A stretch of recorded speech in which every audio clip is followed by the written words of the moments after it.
Hello दोस्तों, स्वागत है आप सभी का आपके अपने एजुकेशनल चैनल एसएन गुरुकुल पर। दोस्तों, हम लोग पढ़ रहे हैं बिहार स्पेशल के अंतर्गत प्राचीन बिहार का इतिहास, जिसके अंतर्गत हम लोग पढ़ रहे हैं गुप्त शासन के बारे में।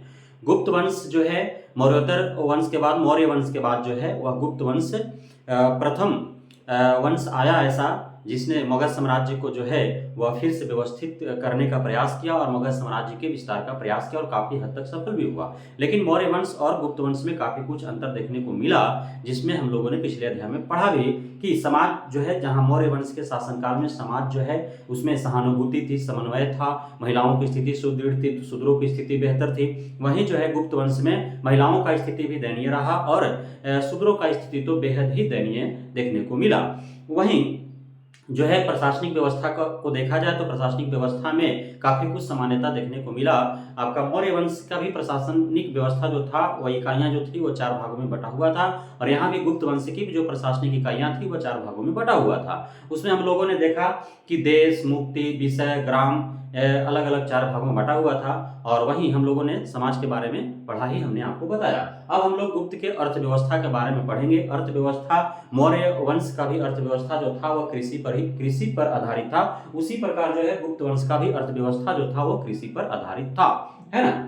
वहीं जिस प्रकार मौर्य वंश के समय जो है जो कर 1/6 से 1/4 भाग तक लिया जाता था, उसी प्रकार गुप्त वंश में भी कर जो है 1/6 से 1/4 भाग तक लिया जाता था। हमने आपको मौर्य वंश के बारे में बताते समय हमने बताया था आपको कि जहां जिन क्षेत्रों में उत्पादन कम होते थे वहां पे 1/6 भाग लिया जाता था, और जहां पे उत्पादन जो है सामान्य होता था वहां पे 1/4 भाग ले लिया जाता था, है ना। 1/6 मतलब आपका 6 क्विंटल यदि उत्पादन हुआ तो उसमें से 1 क्विंटल, और 1/4 मतलब 6 क्विंटल यदि उत्पादन हुआ तो उसमें से 1.5 क्विंटल। तो जो है जहां पे ज्यादा उत्पन्न होगा वहां पे ज्यादा राजस्व, जहां पे कम उत्पादन होगा वहां पे कम राजस्व। यह जो है व्यवस्था देखने को मिला मौर्य वंश और गुप्त वंश दोनों में, है ना।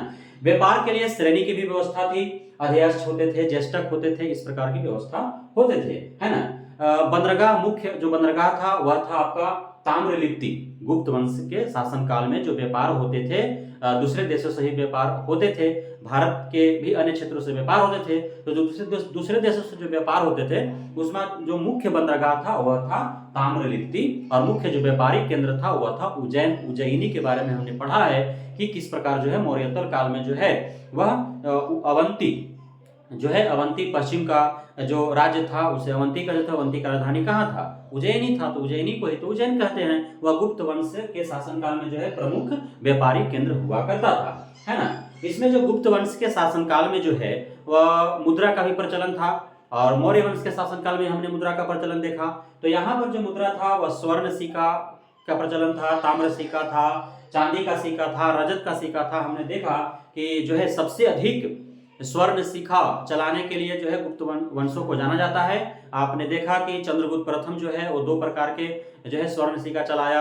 उसके बाद जो आपका समुद्रगुप्त आया, उसने जो है 6 प्रकार का जो है स्वर्ण सिक्का चलाया। उसके बाद जो है आपका कुमारगुप्त आता है ना, जो सबसे अधिक स्वर्ण सिक्का चलाने के लिए जाना जाता है। लगभग 15 प्रकार के स्वर्ण सिक्का जो है चलाने के लिए जाना जाता है।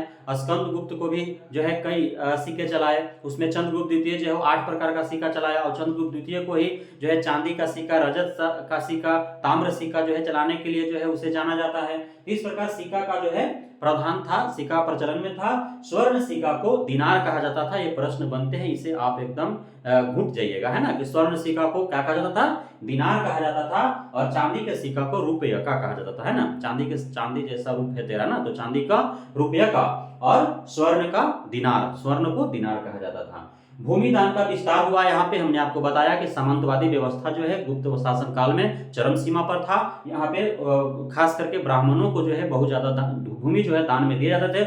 वही ब्राह्मण जो है बाद में सामंत हुए, और वे जो है शूद्रों पर काफी अत्याचार करना प्रारंभ कर दिए, शूद्रों का शोषण करना प्रारंभ कर दिए, और उसी प्रकार जो है जातीय व्यवस्था जो है वह काफी जो है बढ़ते चला गया। तो यह था गुप्त का अर्थव्यवस्था। उसके बाद गुप्तकालीन धर्म का जहां तक सवाल किया जाए तो गुप्तकालीन में धर्म, जैसे मौर्य वंश में हम लोगों ने पढ़ा था कि जैन धर्म, बौद्ध धर्म, है ना, आजीवक संप्रदाय के बारे में। लेकिन गुप्त कालीन धर्म जो है वह आपका है आपका वैष्णव धर्म को इन लोग जो है मानते थे, है ना। गुप्त वंश के शासन काल में जो है वह वैष्णव धर्म का प्रचलन हो गया था। उससे पहले हम लोगों ने मौर्योत्तर काल में देखा कि किस प्रकार शुंग कण्व जो है वे ब्राह्मण संप्रदाय को उन्होंने पालन किया और ब्राह्मणवादियों को उन्होंने काफी संरक्षण प्रदान किया। बौद्ध और जैन का प्रचलन जो है उस समय जो है वह विलुप्त होते चला गया। लोकप्रियता जो है बौद्ध और जैन धर्म का जो है वो धीरे धीरे कम होते चला गया और ब्राह्मणवादी, उसी में ब्राह्मण संप्रदाय में ही वैष्णव धर्म होता है, शैव धर्म होता है। तो जो गुप्त शासक थे वैष्णव धर्म के अनुयायी थे, है ना। इन्होंने मंदिर निर्माण प्रारंभ किया। गुप्त शासन काल में जो है मंदिर निर्माण प्रारंभ किया, जिसमें आपका देवगढ़ झांसी जो यूपी में है, वहां से दशावतार मंदिर जो है का मंदिर प्राप्त हुआ है ना। वह जो गुप्तकालीन मंदिर है, जो आपका देवगढ़ झांसी में दशावतार मंदिर है, वह मंदिर गुप्तकालीन है। और विष्णु के 10 अवतारों में जो है इस समय वराह अवतार सबसे प्रचलन में था। गुप्त वंश के समय जो विष्णु का 10 अवतार जो माना जाता है, उसमें जो है आपका वराह अवतार जो है उसका प्रचलन जो है काफी ज्यादा था गुप्त वंश में, है ना। अब हम लोग गुप्त वंश के कला एवं संस्कृति के बारे में समझते हैं कि गुप्त वंश के समय कला और संस्कृति का क्या जो है था। वास्तुकला, चित्रकला, मूर्तिकला, साहित्य सभी का विकास हुआ गुप्त काल में, है ना। आपका वास्तुकला का, चित्रकला का, मूर्तिकला का, साहित्य सभी का। वास्तुकला माने भवन निर्माण, मंदिरों का निर्माण, है ना। आपका चित्रकला माने जो चित्रकारी किया जाता है। मूर्तिकला माने मूर्ति बनाया जाता है, जो यक्ष यक्षिणी के बारे में हम लोगों ने पढ़ा था। मौर्य वंश के समय में यक्ष यक्षिणी के द्वारा जो है मूर्ति कला का जो है विकास किया गया था, तो उसका जो है गुप्त काल में और अधिक जो है विस्तृत रूप देखने को मिला। वहीं साहित्य के क्षेत्र में बहुत सारे, इसमें हमने पढ़ा था कि चंद्रगुप्त द्वितीय के समय काल में जो है नवरत्न हुआ करते थे उनके दरबार में, जिसमें कालिदास, अमर सिंह, बराहमिहिर जैसे जो है आर्यभट्ट ऐसे जो है शामिल थे, है ना। तो उनके बारे में भी हम लोग आगे पढ़ेंगे। तो साहित्य का विकास हुआ, नागर शैली का अधिक विकास हुआ। नागर शैली मतलब भवन निर्माण का एक शैली है, नागर शैली, उसका जो है गुप्त वंश के समय काल में काफी विकास हुआ। बौद्ध जैन के साथ बौद्ध मंदिर भी बने, जैन मंदिर भी बने, है ना। लुप्त प्राय हो रहा था ना, लोकप्रियता कम हो रहा था। वहां ब्राह्मण धर्म को जो है, ब्राह्मणवादी संप्रदाय को जो है काफी अधिक जो है संरक्षण प्राप्त थे गुप्त शासन में, लेकिन जैन धर्म और बौद्ध धर्म को एकदम से जो है लुप्त नहीं कर दिया गया था, लोकप्रियता धीरे धीरे कम हो रहा था। तो गुप्त वंश के शासन काल में बौद्ध मंदिर भी बने, जैन मंदिर भी बने और साथ साथ हिंदू धर्म की मूर्ति निर्माण भी किया गया। बौद्ध मंदिर निर्माण हुआ, जैन मंदिर भी निर्माण हुए, बौद्ध महात्मा बुद्ध का आपका मूर्ति का निर्माण हुआ, जैनों के मूर्ति का निर्माण हुआ, साथ ही जो हिंदू धर्म के मूर्ति निर्माण भी किए गए। बुद्ध के भूमि स्पर्श मुद्रा की मूर्ति का निर्माण जो है इस समय जो है आपका जो महाबोधि मंदिर है, जिसका स्थापना अशोक के द्वारा किया गया था शायद 3री शताब्दी में, है ना। महाबोधि मंदिर जो मुख्य मंदिर आपका बोध गया में देखने को मिलता है, वो अशोक के द्वारा किया गया था। तो उसमें जो है भूमि स्पर्श मुद्रा में जो मूर्ति बनाया गया वो गुप्त वंश के शासन काल में बनाया गया था। भूमि स्पर्श माने भगवान बुद्ध जो है वो भूमि को स्पर्श कर रहे हैं और ऐसा उससे है कि भूमि से वे कुछ मांग रहे हैं, है ना, शांति प्राप्त कर रहे हैं। तो इस तरह से भूमि स्पर्श मुद्रा जो है वह बनाया गया गुप्त वंश के शासन काल में। यह जो है आपका प्रश्न आ जाता है। अजंता एवं बाघ गुफा चित्रकारी का विकास हुआ, है ना। अजंता का गुफा जो है वो कहाँ है, तो औरंगाबाद महाराष्ट्र में है और इसमें जो है बौद्ध महायान का चित्र है। हमने आपको बताया था कि चतुर्थ संगीति जो हुआ था कुंडलवन कश्मीर में कनिष्क के समय में, तो वहां पे जो है 2 अलग अलग भागों में बट गया था, हीनयान और महायान। तो आपका जो अजंता का गुफा औरंगाबाद महाराष्ट्र में है, उसमें महायान का जो है बौद्ध महायान के चित्र वहां से प्राप्त हुए हैं। वहीं बाघ मध्य प्रदेश में बाघ गुफा है, तो बाघ गुफा से लोक जो है लोक जीवन चित्र प्राप्त हुए, है ना। लोक जीवन मतलब वहां आम जनमानस कैसे अपना जीवन व्यतीत करता है, उसका जो है चित्र वहां पे मिला है। कहां, बाघ गुफा में, जो आपका मध्य प्रदेश में है ना। राजकीय भाषा गुप्त वंश के शासन काल में राजकीय भाषा जो था वो संस्कृत था और बहुत सारे जो है साहित्यों का रचना किया गया अलग अलग जो है साहित्यकारों के द्वारा, जिसमें हम लोग कुछ पढ़ेंगे और इससे आपको ध्यान में भी रखना है। इससे प्रश्न आपको बनते ही बनते हैं, इससे आपको जो है पी जाना है ना, रट के नहीं पीना है, घोट के पीना है ना। तो कैसे, अभिज्ञान शकुंतलम, मालविका अग्निमित्र के बारे में हमने पहले भी आपको बताया था, जिसमें अग्निमित्र जो है उसमें नायक बना था, है ना। आपका पुष्यमित्र, शुंग, अग्निमित्र बताया था ना, शुंग वंश के जो है अग्निमित्र था। तो उसमें जो है मालविका अग्निमित्र जो है उसमें अग्निमित्र का जो है उसमें वर्णन है। विक्रमो वर्षिस बुक है, रघुवंशम ग्रंथ है, कुमार संभव है, मेघदूत, ऋतु संहार, ये सब जो है कालिदास के द्वारा रचित हैं। क्या क्या? अभिज्ञान शाकुंतलम, मालविकाग्निमित्र, विक्रमोर्वशीय, रघुवंशम, कुमार संभव, मेघदूत, ऋतु संहार, ये सब जो आपका कालिदास के द्वारा रचित हैं। कौन? अभिज्ञान शाकुंतलम, मालविकाग्निमित्र, विक्रमोर्वशीय, रघुवंशम, कुमार संभव, मेघदूत, ऋतु संहार कालिदास के द्वारा रचित है। वहीं विष्णु शर्मा के द्वारा पंचतंत्र रचित है। वहीं वात्स्यायन के द्वारा कामसूत्र रचित है। तो आपको प्रश्न आएंगे कि पंचतंत्र किसके द्वारा रचित है? तो विष्णु शर्मा के द्वारा। आपका कामसूत्र किसके द्वारा रचित है? तो वात्स्यायन के द्वारा। मृच्छकटिकम किसके द्वारा रचित है? तो शूद्रक द्वारा।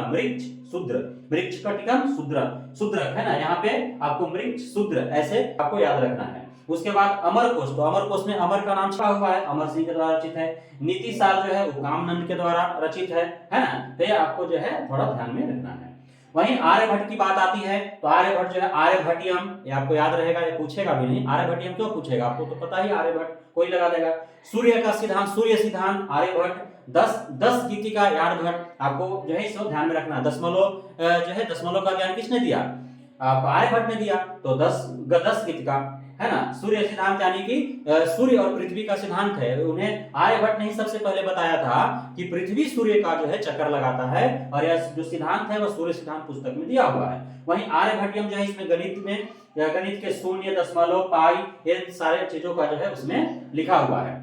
बराहमिहिर के बारे में हमने बताया था कि बराहमिहिर जो है वो चंद्रगुप्त द्वितीय के नवरत्न में शामिल था। तो बराहमिहिर के द्वारा भी बताया गया कि चंद्रमा जो है पृथ्वी का चक्कर लगाता है और पृथ्वी सूर्य का चक्कर लगाता है। यह किसने बताया? बराहमिहिर ने भी बताया कि चंद्रमा पृथ्वी का चक्कर लगाता है और पृथ्वी सूर्य का चक्कर लगाता है। तो ये जो है भारतीय, ये सब भारतीय हैं। और भारत के उस समय के जो विद्वान थे, उस समय के जो दार्शनिक थे, तो वे जो है इन सारी चीजों को अपने पुस्तकों में प्रतिपादित कर दिया है। उसी को जो है यूरोपियनों ने चुरा करके और फिर बाद में जो है वो साइंटिस्ट बन गए और वो अपने नाम सारा चीज जो है वो कॉपीराइट कर दिए हैं। ब्रह्मगुप्त जो है ब्रह्म सिद्धांत का प्रतिपादन किया, और ब्रह्मगुप्त ऐसे ऐसे सिद्धांत प्रतिपादित किए जिसकी वजह से ब्रह्मगुप्त को भारत का न्यूटन कहा जाता है। क्या कहा जाता है? भारत का न्यूटन किसे कहा जाता है? ब्रह्मगुप्त को कहा जाता है। तो उसमें जो है उसके बाद उत्तर गुप्त वंश है। यहाँ तक हम लोगों ने गुप्त काल के बारे में पढ़ा, गुप्त वंश के बारे में पढ़ा कि गुप्त वंश जो है श्रीगुप्त के द्वारा स्थापित हुआ। उसके बाद चंद्रगुप्त प्रथम आया, घटोत्कच बीच में आया, उसके बाद चंद्रगुप्त प्रथम आया जिसको वास्तविक संस्थापक कहा गया गुप्त वंश का, और उसने जो है सोना का सिक्का चलाया राजा रानी प्रकार के। उसके बाद चंद्रगुप्त द्वितीय आए, है ना। चंद्रगुप्त द्वितीय के आपका शासनकाल में जो है फाहयान आया था, और उनके यहाँ नवरत्न जिसमें कालिदास, बराहमिहिर, है ना, ये आपका अमर सिंह जैसे जो है प्रकाट विद्वान शामिल थे जिन्होंने कई रचनाएं की, है ना। उसके बाद हम लोगों ने पढ़ा गुप्त वंश के शासनकाल में उनके प्रशासन के बारे में पढ़ा, अर्थव्यवस्था के बारे में पढ़ा, समाज के बारे में पढ़ा। अब जो है गुप्त वंश जो है वो भी समाप्त हुआ, क्योंकि वंश जो है वो लॉन्ग टाइम लाइफ टाइम के लिए तो है नहीं। तो गुप्त वंश जब समाप्त हुआ उसके बाद उत्तर गुप्त वंश की स्थापना की गई। तो उत्तर गुप्त वंश जो है, उत्तर गुप्त वंश में आपका संस्थापक जो है वो कृष्ण गुप्त है। उत्तर गुप्त वंश का संस्थापक कौन है? वो कृष्ण गुप्त है। और उत्तर गुप्त वंश के राजधानी जो है वो पाटलिपुत्र था। कहाँ था? पाटलिपुत्र, है ना। जो है कहाँ से प्राप्त होता है हमें? साक्ष्य। तो यह अक्षर एवं देव बर्नाक लेख जो है उससे हमें प्राप्त होता है कि उत्तर गुप्त वंश का संस्थापक कृष्णगुप्त थे और उसका राजधानी कहाँ थी? पाटलिपुत्र थी, है ना। और प्रमुख उत्तर गुप्त शासक जो हुए उसमें कुमार का नाम आता है, आदित्य सेन का नाम आता है, देवगुप्त द्वितीय का नाम आता है। कुमार गुप्त जो थे वे जीवित गुप्त का पुत्र थे, है ना। प्रथम स्वतंत्र शासक के रूप में इनको जाना जाता है। ये भी महाराजाधिराज की उपाधि प्राप्त किए थे। जिस प्रकार चंद्रगुप्त प्रथम ने महाराजाधिराज की उपाधि प्राप्त किया था, उसी प्रकार उत्तर गुप्त शासक कुमार गुप्त भी जो है महाराजाधिराज की उपाधि प्राप्त किया था। यह जो है मौखरी नरेश ईशान वर्मा पर विजय प्राप्त किया। उसके बाद आदित्य सेन जो है उत्तर गुप्त वंश में आदित्य सेन जो है वो काफी जो है प्रबल शासक रहा, है ना। और वह जो है काफी कर्मठ, योग्य और कुशल शासक रहा। उसका काफी कुछ जो है उसका आदित्य सेन के बारे में पढ़ेंगे तो काफी कुछ देखने को मिलेगा आपको। लेकिन परीक्षा की दृष्टि से हमें मुख्य बात जो ध्यान में रखना है, आदित्य सेन जो था वो माधव का पुत्र था और इसने बोध गया में एक मंदिर का निर्माण किया था। ये आपको नहीं, महाबोधि मंदिर जो है अशोक ने निर्माण किया, लेकिन बोधे गया में कई गो मंदिर है ना बुद्ध भगवान का। तो उसमें जो है आदित्य सेन ने भी एक मंदिर का निर्माण किया था। और एक कौन बताया है? तो यह जो है कोरिया का बौद्ध यात्री था जिसका नाम था हुइलुन। इसने बताया कि आदित्य सेन जो है गया में एक मंदिर, बुद्ध मंदिर जो है निर्माण करवाया था। इसने 3 अश्वमेध यज्ञ भी कराया। क्या इसने 3 अश्वमेध यज्ञ भी कराया और इसका उल्लेख कहां मिलता है? तो मंदर लेख से इसका उल्लेख प्राप्त होता है। वहीं देवगुप्त द्वितीय के बारे में, आदित्य सेन का पुत्र देवगुप्त द्वितीय जो है उसे जो है सकलोतर पथ नाथ का उपाधि प्रदान किया गया और सकलोतर पथ नाथ की उपाधि जो है वह कहां से हमें प्राप्त होता है कि इसको जो है इस तरह से कहा गया था, यह उपाधि प्रदान की गई थी, तो यह चालुक्य लेख से हमें प्राप्त होता है।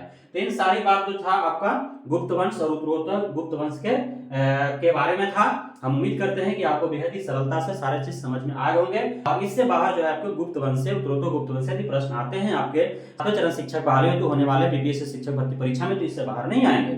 आपको किताबें पढ़ने की आवश्यकता नहीं है, जो भी हमारे द्वारा कंटेंट दिया जा रहा है उसे आप ध्यान पूर्वक सुने और याद करें। बस इतना ही आपके लिए जो है बीपीएससी शिक्षक भर्ती परीक्षा को जो है वो आपको काया पलट कर देगा, वो आपको पार कर देगा, है ना। तो बहुत बहुत धन्यवाद, बने रहिए। आगे फिर मिलते हैं अगले अध्याय के साथ, अगले वीडियो के साथ।